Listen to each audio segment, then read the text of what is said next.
গুঁড়া দুধ দিয়ে খুব অল্প সময় তৈরি করতে পারবেন এমন একটা পুডিং এর রেসিপি আজকে শেয়ার করব।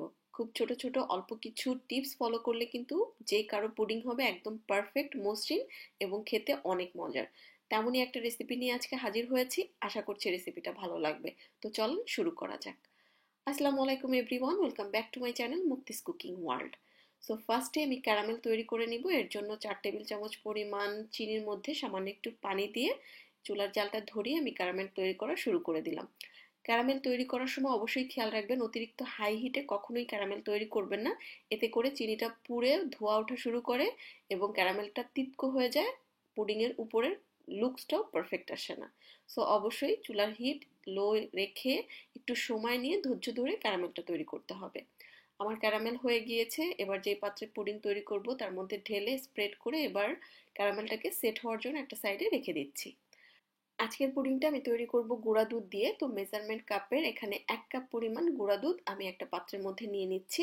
এবার এখানে আমি দিয়ে দিচ্ছি মেজারমেন্ট কাপের 1.5 কাপ পরিমাণ পানি। হালকা কুসুম গরম পানি এখানে আমি ব্যবহার করেছি। এবার ভালোভাবে মিক্সড করে দুধের এই মিশ্রণটা সম্পূর্ণ ঠান্ডা হয়ে যাওয়ার জন্য একটা সাইডে সরিয়ে রাখছি। এখানে একটা মিক্সিং বোলের মধ্যে নর্মাল তাপমাত্রায় থাকা 3টা ডিম নিয়ে নিচ্ছি। 3টা ডিম নিয়ে নেওয়ার পরে এর মধ্যে আমি দিয়ে দিচ্ছি 1/2 কাপ পরিমাণ চিনি। এবার চিনিটা সম্পূর্ণ গলে যাওয়া পর্যন্ত ডিমটাকে আমি ভালো করে মিক্স করে নিব। আর চিনি এবং ডিমটা এভাবে মিক্স করে নিলে ডিমের এই মিশ্রণের মধ্যে কোনো বাবল ক্রিয়েট হয় না, পুডিংটা কিন্তু অনেক মসৃণ হয়। এবার এর মধ্যে আমি দিয়ে দিচ্ছি 1 চা চামচ পরিমাণ লেবুর রস। অনেকেরই প্রশ্ন থাকে লেবুর রস ব্যবহার করলে দুধটা ফেটে যাবে কিনা। একদমই ফাটবে না। এখানে শুধুমাত্র ডিমের এক্সট্রা স্মেলটা দূর করার জন্য লেবুর রসটা ব্যবহার করা হচ্ছে। এতে করে দুধ একদমই ফাটবে না।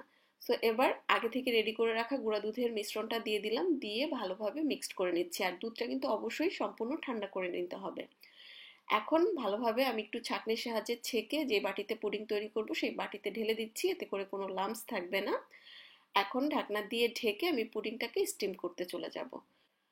পুডিং স্টিম করার সময় ট্রাই করবেন পানিটাকে আগেই ফুটিয়ে নেওয়ার জন্য। এবং এখানে আমি একটা টিস্যু পেপার দিয়ে দিচ্ছি। আপনারা সুতির নরম কাপড়ও দিতে পারেন। এতে করে বাটিটা নড়াচড়া করবে না। আর বাটিটা যখন নড়াচড়া করবে না তখন নিচের লেয়ারটা একদম স্মুথ আসবে। অনেক সময় দেখা যায় পুডিং তৈরি করলে গর্ত হয়ে যায়, সেটা আর হবে না।